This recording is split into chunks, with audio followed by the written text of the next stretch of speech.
At-targhibu fi qouli la haula wala quwwata illa billah.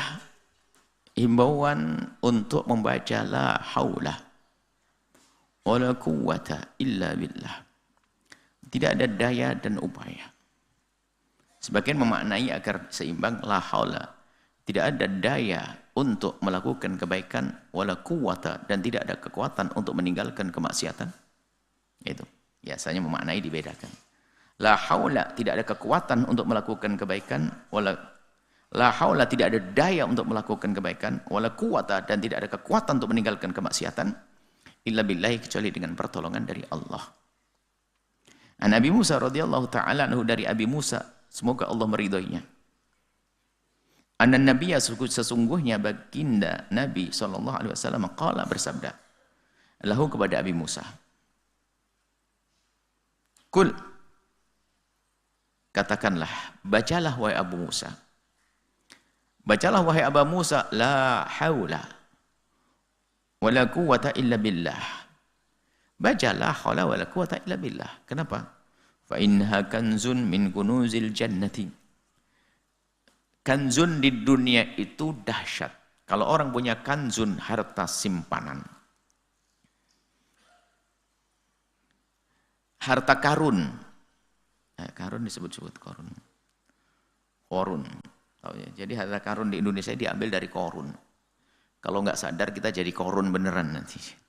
Harta karun. Karun itu orang kaya raya yang lupa kewajibannya, tidak bayar zakat, tidak memberi kepada hak fakir miskin. Akhirnya ditenggelamkan oleh, ditelan bumi sama hartanya. Sehingga ditelan di dalam bumi. Sehingga kalau kita menemukan di tanah itu hartanya karun kayaknya. Ya itu istilah saja. Hebat ya, masuk ke kamus bahasa Indonesia itu. Korun itu.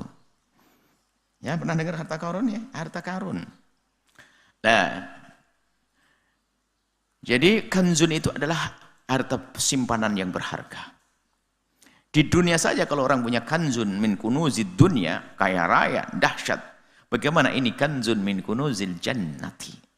Ini sesuatu yang berharga di surga. Artinya, yang membaca la haula wala quwwata illa billah, maka dia adalah mendapatkan sesuatu yang besar di surga nanti.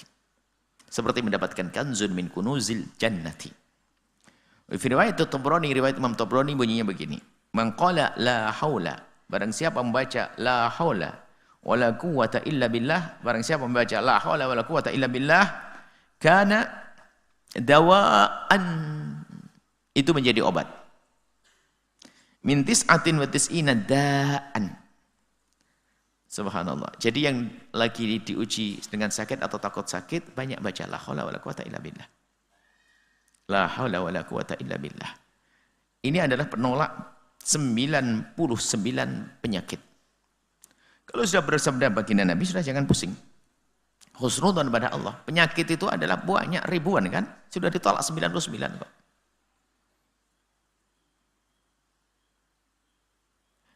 Jangan, oh saya sudah baca la haula masih sakit. Enggak, kalau enggak baca komplikasi kau.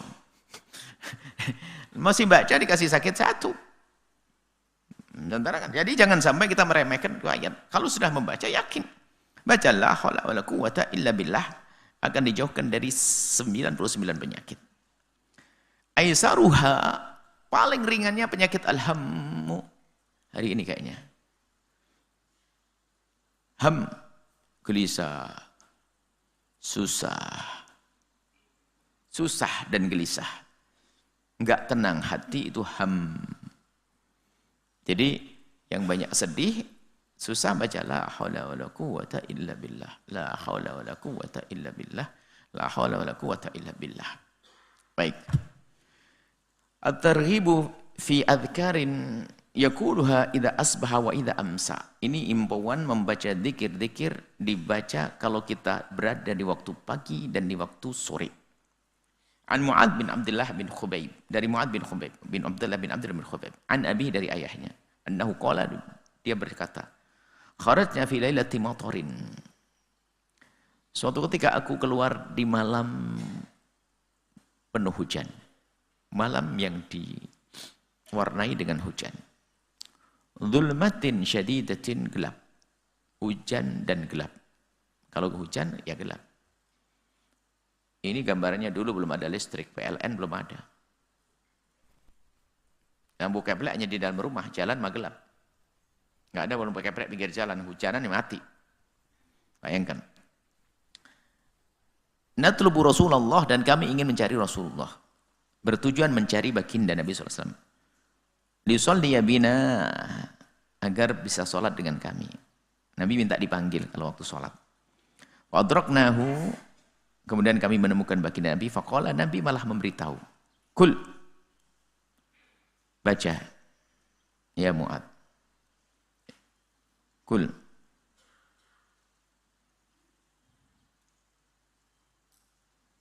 Bacalah. Dari ayahnya Mu'ad, Abdullah bin Khubayb. Falam akul syai'an. Aku bingung. Suruh ngomong apa oleh Nabi? Bacalah. Ucapkan sesuatu. Bingung. Lam akul syai'an. Aku tidak menjawab, kata Abdullah bin Khubayb. Karena Nabi hanya menjawab, bacalah, baca. Pemakalan Nabi ulang, kul, baca lagi. Baca. Walam akul syai'an, bingung. Saya harus baca apa? Pemakala, kemudian Nabi baca, kul, baca. Kultu ya Rasulullah ma akul. Saya baca apa ya Rasulullah? Ajari. Dari tadi engkau ya Rasulullah menyuruh kami baca, kul, bacalah, bacalah. Qala Nabi mengatakan kul. Qala, Nabi jawab, kul huwallahu ahad. Baca kul huwallahu ahad. Sampai selesai tentunya. Wal mu'awwidhataini, dan 2 ayat yang ada a'udzubillah. Mu'awwidhatain untuk berlindung. Ada kul a'udzunya. Kul a'udzu bil falak dengan kul a'udzu bi rabbin nas. Baca kul huwallahu ahad, kul a'udzu bil falak, kul a'udzu bin nas. Baca itu waktu pagi, baca itu waktu sore. Hina tumsi wa hina tusbih. Jadi makanya biasanya kalau begini repot, disusun oleh para ulama. Ada wiridul latif yang kita baca. Wiridul fatih tadi kita baca. Dan tentu kita tidak akan mampu membaca semua amalan yang diajarkan baginda Nabi, teramat luas. Kita para ulama hanya motong secuplik. Agar istiqomah saja. Wiridul latif sedikit. Wiridul latif itu 10 menit. 11 menit. Wiridul fatih yang kita baca tadi itu 5 menit. Separuh. Kalau membaca itu thalatha marratin 3 kali, takfika akan mencukupimu, yakni dengan itu kau akan tercukupi. Min kulli syai'in, dari segala sesuatu. Maksudnya apa? Hajat-hajatmu terpenuhi. Kalau sakit ya akan disembuhkan insyaallah. Jadi nah ini membaca qul huwallahu ahad dan qul a'udzu falaq dan qul a'udzu birabbin nas. Rawahu Abu Dawud wa Tirmidzi wa hasan wa Nasa'i musnadan wa musnad bi jalul thiqat. Wa an Shaddad bin Aus, dari Sayyidina Shaddad bin Aus radhiyallahu anhu anin Nabi, dari baginda Nabi. Sayyidina Shaddad berkata, Sayyidina Shaddad bin Aus, qala, Nabi bersabda, Sayyidul istighfar, ada istighfar itu banyak, istighfar banyak untuk mohon ampun kepada Allah. Astaghfirullahaladzim, Nabi mengajarkan.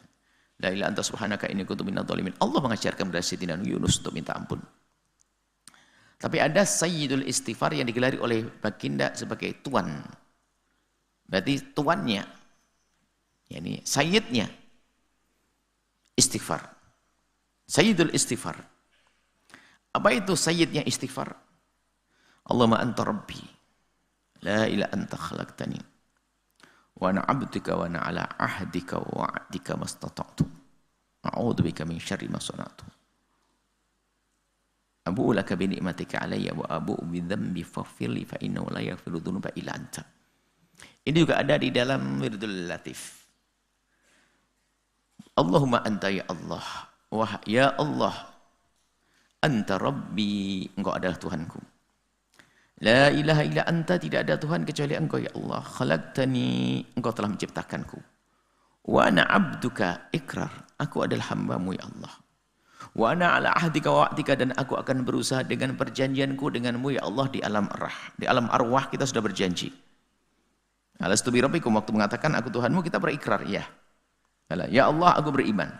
Jadi sebelum kita ke alam dunia ini, ada di alam roh sana, ada perjanjian kita dengan Allah kalau kita akan beriman. Sehingga orang yang bersyahadat itu orang yang tetap menjaga keimanan, dia melaksanakan janjinya. Ya Allah, aku berusaha sesuai dengan janji. Aku orang muslim, orang beriman, maka aku akan memenuhi kewajiban-kewajiban sebagai seorang muslim. Ala ahdika wa'dik. Mastata'tu, itu pun semampuku dengan kelemahanku. A'udzubika min syarri ma sana'tu. Aku berlindung dari kejelekan yang pernah aku lakukan. Kita itu banyak melakukan kejelekan. Ya Allah, lindungi aku dari kejelekan yang pernah aku lakukan. Minta perlindungan dari Allah. Abu laka bi ni'matika alayya. Aku kembali kepadamu dengan karunia darimu. Jadi kita bisa beribadah, melakukan kebaikan juga karunia Allah. Kita kembali kepada Allah dengan karunia Allah. Wa abu laka bi dzambi. Kadang aku kembali kepadamu nanti kembali dengan dosa, menghadap padamu dengan dosa. Ya Allah, kau hadirkan kami di dunia dalam keadaan tidak punya dosa. Tapi di saat kembali kepadamu banyak dosa, ya Allah. Abu laka bi dzambi, aku kembali kepadamu dengan dosa-dosaku. Faghfirli, maka ampuni aku, ya Allah. Innahu la yaghfiru dzunuba illa anta, tidak ada yang mengampuni dosa kecuali Engkau, ya Allah. Man qalaha muqinan biha, barang siapa membaca itu dengan penuh keyakinan, sayyidul istighfar, hina yumsi, waktu pagi, waktu sore, famata fi lailatihi, kok mati setelah itu.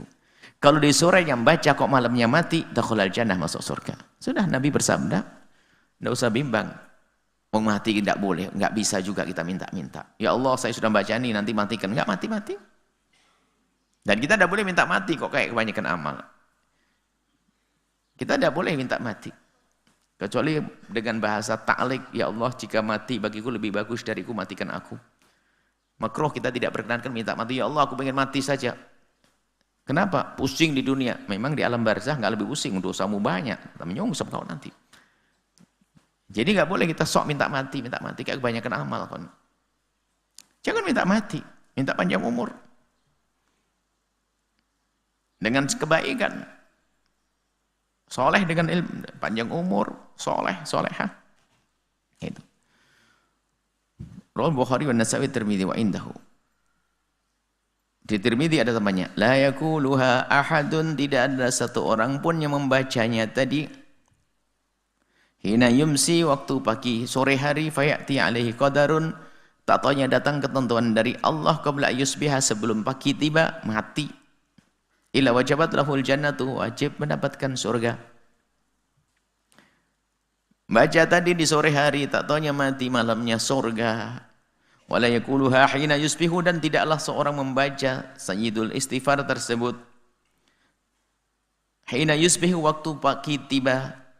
Wayati alaihi qadarun, telah datang ketentuan Allah.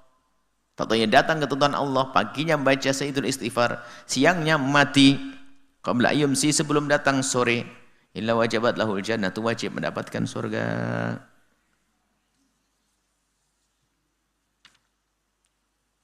Kemudian wa Nabi Hurairah, satu lagi.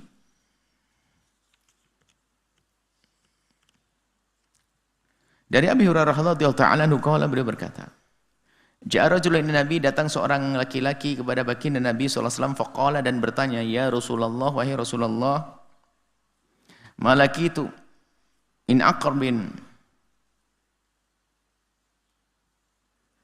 ladaghatni al-barihata. Dia cerita, ya Rasulullah, telah terjadi padaku semalam aku disengat sama kalajengking. Ya. Aduh, semangat kalau jengking. Qala amma law qulta, kalau seandainya kau baca hina amsait, waktu kau berada di sore hari, a'udzu bi kalimatillahi tammati min syarri ma khalaq.